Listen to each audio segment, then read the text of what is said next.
tous, alors voici le tutoriel pour apprendre à poncer ces pièces de résine. Alors comme vous le savez, si vous faites de la résine, il y a toujours un petit rebord rugueux que si vous mettez en pendentif et tout, ça va vous abîmer la peau ou même s'accrocher aux vêtements. Donc le mieux c'est le poncer en fait, comme ça devient tout lisse.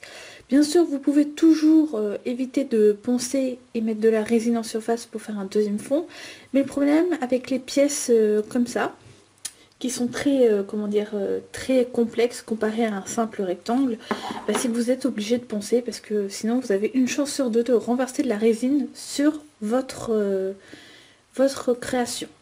Donc le mieux c'est de poncer. Alors la première technique est simplement d'utiliser du papier.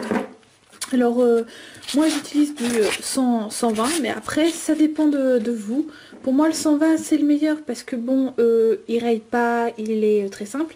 Et si on fait en dessous, donc du 180, au-dessus plutôt du 180, bah, le problème c'est que ça ponce pas tant que ça. Donc avant de poncer, il faut simplement arroser le papier de verre. Alors c'est autant pour éviter la poussière de résine que pour éviter que ça raye la résine en elle-même. Donc il faut simplement arroser, voilà, prendre la résine et frotter.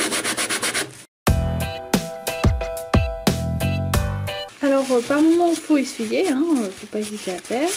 Alors comme vous voyez tout ça là, le résidu c'est tout simplement de la résine, hein. Donc faut pas hésiter à essuyer, voilà. Alors on sent déjà une différence. Alors poncer permet aussi d'enlever, vous voyez, les paillettes qui des fois se collent, ce qui est un peu gênant.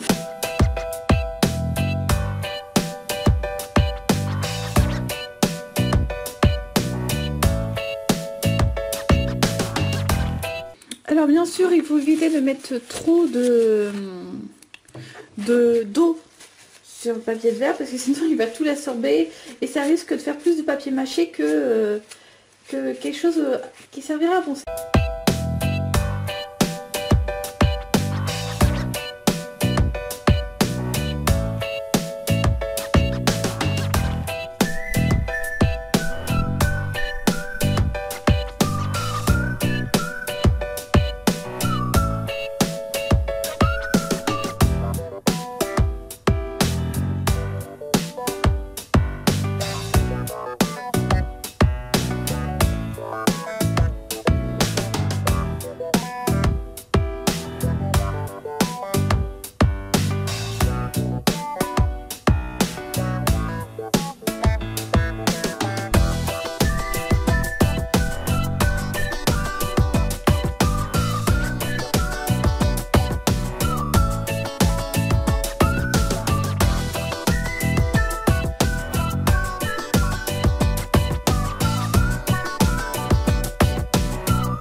Donc là on voit vraiment bien la différence, hein, c'est vraiment devenu plus plat, ce qui est très bien.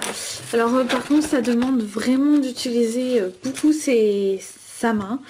Bon c'est pour ça que je dis que il y a plusieurs solutions parce que celle-là c'est vraiment si on n'a que quelques pièces à faire. Par contre quand on a beaucoup de pièces à faire, et bah il y a une autre type de ponçage à utiliser qui est plus pratique. Bon après, comme j'ai dit, pour le ponçage d'objets très complexes comme le poisson, il faut mieux utiliser ces techniques-là. Parce que l'autre, quand même, faut être assez adroit. Donc voilà, j'espère que cette vidéo vous a plu. N'oubliez pas de laisser un like et de la partager sur les réseaux sociaux. A bientôt, bye.